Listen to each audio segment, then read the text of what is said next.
지금 이 시각 여러분들이 주목하는 뉴스 만나보겠습니다. 마약 투약 혐의로 경찰 조사를 받아온 배우 이선균 씨가 오늘 오전 서울 종로구의 한 공원 인근에서 숨진 채 발견됐습니다.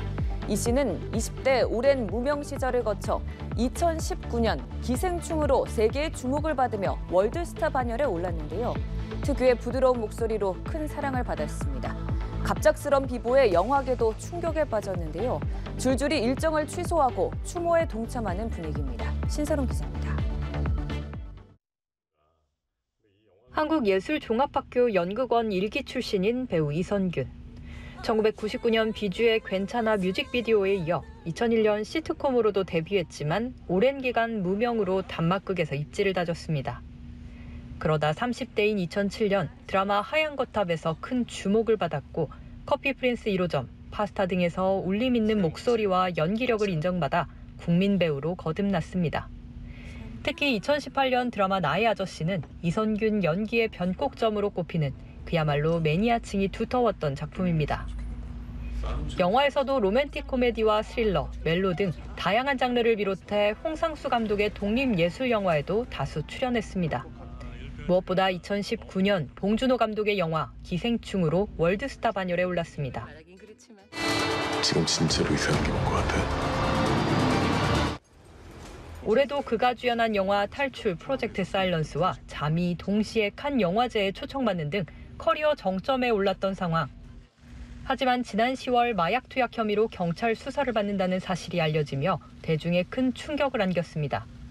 한편 이선균의 갑작스런 사망 소식에 영화계와 방송계는 일정을 취소하고 추모에 동참했습니다. 천만 영화 서울의 봄과 노량의 인터뷰 일정이 취소됐고 드라마 제작 발표의 일정도 연기됐습니다. 연합뉴스TV 신세롬입니다. 내년에는 대출 한도가 경우에 따라 수천만 원 이상 줄어들겠습니다. 정부가 급증하는 가계부채를 잡기 위해 한층 엄격해진 대출 규제를 마련했는데요. 미래 금리 상승 위험까지 반영해서 대출 한도를 조이는 게 큰 틀입니다. 정부는 내년 2월부터 은행권 주택담보대출에 우선 적용하고 점차 적용 범위를 확대한다는 계획입니다. 강은나래 기자입니다. 3분기 말 우리나라 가계부채는 역대 최대치인 1,876조 원. 정부가 가계대출 억제를 위해 스트레스 DSR 규제를 전 금융권 모든 대출 상품에 도입합니다. DSR, 총부채 원리금 상환 비율은 연소득 대비 대출 원리금 비율로 현행 40%를 넘지 못하게 돼 있습니다. 강화된 스트레스 DSR은 향후 금리가 올라 원리금 상환 부담이 커질 위험을 고려해 가산금리까지 얻는 것으로 결과적으로 대출 한도를 조이는 효과를 냅니다. 내년부터 적용할 스트레스 금리는 하한 1.5%, 상한 3% 사이에서 과거 5년간 가장 높았던 가계대출 금리와 현 시점의 금리를 비교해서 결정합니다. 변동금리형 외에 금리 변동 위험이 상대적으로 적은 혼합평등 대출에는 완화된 가상금리를 적용합니다. 정부는 시장 충격을 감안해 내년 상반기에는 스트레스 금리의 25%를, 하반기에는 50%를 적용하고 2025년에 100%를 적용할 방침입니다. 예를 들어 연소득 5천만 원이면 지금까지는 30년 만기 변동금리로 3억 3천만 원까지 대출받을 수 있었지만 내년 상반기에는 3억 1,500만 원, 하반기에는 3억 원, 2025년에는 2억 8천만 원까지 한도가 줄어듭니다. 실수요자 대출을 중심으로는 계속 좀 공급은 이루어지되 우리 GDP 대비 가계부채 비율이 계속 조금 적정 수준으로 회복될 때까지 계속 관리를 할 계획이고. 정부는 스트레스 DSR을 내년 2월 26일부터 은행권 주담대에 우선 시행하고 6월 중에는 은행권 신용대출과 이금융권 주담대까지, 하반기에 기타 대출까지 순차 적용할 방침입니다. 신용대출의 경우 우선 잔액이 1억 원이 넘는 경우에 한해서 적용하고 점차 적용 범위를 확대한다는 계획입니다. 연합뉴스TV 강은나래입니다. 엔데믹 이후 해외로 여행 떠나는 사람들 참 많죠. 모처럼 일상에서 벗어나 해외에서 기분 전환을 하러 떠나는 건데요. 늘어난 수요만큼이나 외국 항공사 이용 시 피해도 늘고 있는데 그 대응은 미흡한 실정입니다. 홈페이지에서 피해 구제 정보를 찾기 어려운 곳이 많고 정보가 아예 없는 곳도 있는데요. 일부 항공사는 소비자원의 시정 권고에도 글로벌 단일 기준을 이유로 개선하지 않고 있습니다. 서영석 기자입니다. 지난 8월 걸그룹 출신 배우 해리 씨의 SNS 폭로 영상입니다. 미국 항공사 델타 항공에서 한 달 반 전에 예약하고 자리까지 지정한 1등석 좌석이 환불도 없이 이코노미 좌석으로 무단 강등된 피해를 당한 겁니다. 물론 이런 외국 항공사의 갑질 피해는 유명인만의 문제가 아닙니다. 올해 상반기 기준 국제선 여행객 수는 1년 전보다 6배 넘게 늘었는데 관련 피해 역시 커지고 있습니다. 한국소비자원에 작년부터 올해 상반기까지 접수된 항공서비스 피해 구제 신청 건수는 모두 854건. 이 가운데 외국 국적 항공사 관련 문제가 532건으로 국내 항공사보다 2배 가까이 많았습니다. 하지만 피해 접수와 해결하려는 노력은 미흡합니다. 신고가 접수된 외국 국적 46개의 항공사를 대상으로 피해 구제 계획 고지 현황 등을 조사한 결과 절반에 가까운 21개의 항공사에 문제가 있었는데 15개 항공사는 꼬리에 꼬리를 무는 하위 메뉴에 들어가 봐야 간신히 관련 정보를 찾을 수 있었습니다. 심지어 인터넷 홈페이지 첫 화면이나 하위 메뉴 어디에서도 피해 구제 관련 정보를 전혀 찾을 수 없는 곳도 6곳이나 됐습니다. 한국어로 번역해 표장산을 하면서도 문제 해결은 뒷짐인 겁니다. 소비자원은 시정을 권고했고 이를 따른 외국 항공사는 8곳에 불과했습니다.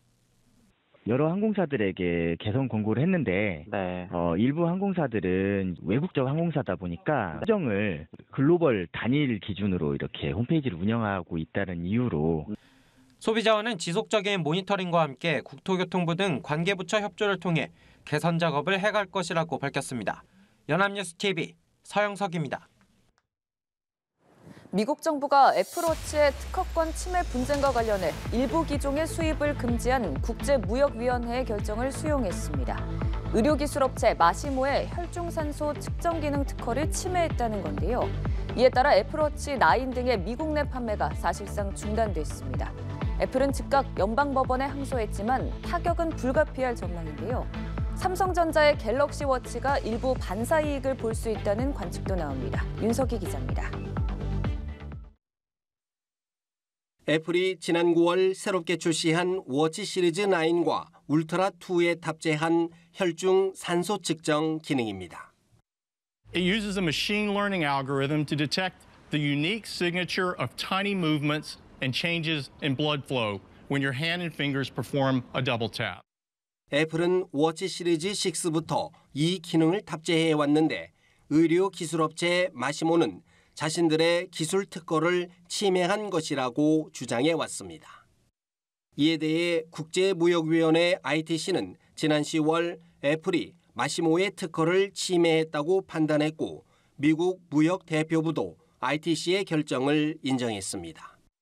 이번 결정으로 중국 등 미국 밖에서 생산되는 애플워치 관련 기종은 사실상 미국 내 판매가 중단됩니다. 애플은 ITC 결정에 불복해 연방 항소법원에 항소했지만 타격은 불가피할 전망입니다. 애플워치를 포함한 웨어러블, 액세서리 부분 매출은 연간 895억 달러로 애플 전체의 10%를 웃도는 것으로 알려져 있습니다.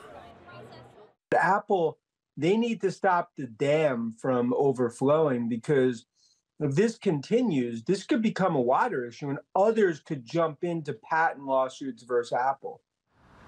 CNN은 애플이 소프트웨어를 바꾸어 마시모의 특허 침해를 벗어날 수도 있지만 시간이 필요하고 ITC가 받아들일 것이란 보장도 없다고 진단했습니다. 이 때문에 애플이 마시모와 합의하는 방법을 선택할 수 있다는 전망이 나옵니다. 애플워치의 사실상 유일한 대항마인 삼성전자의 갤럭시 워치 6가 일부 반사 이익을 볼 수 있다는 관측도 있습니다. 연합뉴스 TV 윤석입니다. 가자 지구에서 고강도 공세를 펼쳐온 이스라엘이 저강도 장기전으로 전환할 준비를 하고 있다는 전망이 나왔습니다.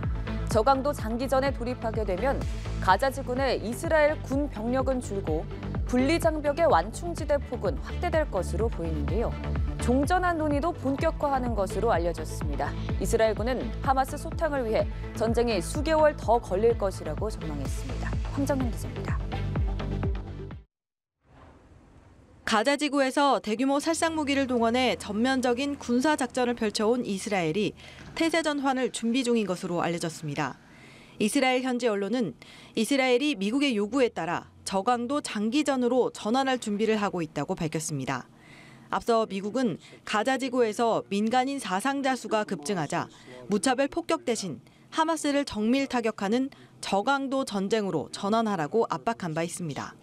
이에 베냐민 네타냐후 이스라엘 총리의 최측근도 저강도 단계로의 진입 계획과 종전 후 구상 등을 논의하기 위해 미국 방문을 계획한 것으로 전해집니다. 저강도 장기전에 돌입하게 되면 가자 지구 내 이스라엘군 병력은 크게 줄고 분리장벽의 완충지대 폭도 1km로 확대될 것으로 보입니다. 이스라엘은 이집트가 제시한 종전안에 대해서도 내부 논의를 본격화하면서 인질 석방에 대한 협상 의향이 있는 것으로 알려졌습니다. 다만 이스라엘군은 하마스 소탕에 대한 강경한 의지를 드러내며 전쟁이 수개월간 이어질 수 있다는 점을 강조했습니다. אין פתרונות קסם, אין קיצורי דרך בפירוק יסודי של ארגון טרור, אלא לחימה עיקשת ונחושה. ואנחנו מאוד מאוד נחושים. 가자 지구의 인도적 위기는 갈수록 심화하면서 주민 220만 명 전체가 식량 위기 단계에 진입했다고 세계 식량 계획은 발표했습니다. 가자지구 보건부는 이번 전쟁으로 숨진 사람이 2만 900여 명, 부상자는 5만 4천 명을 넘어섰다고 밝혔습니다. 연합뉴스TV 황정현입니다.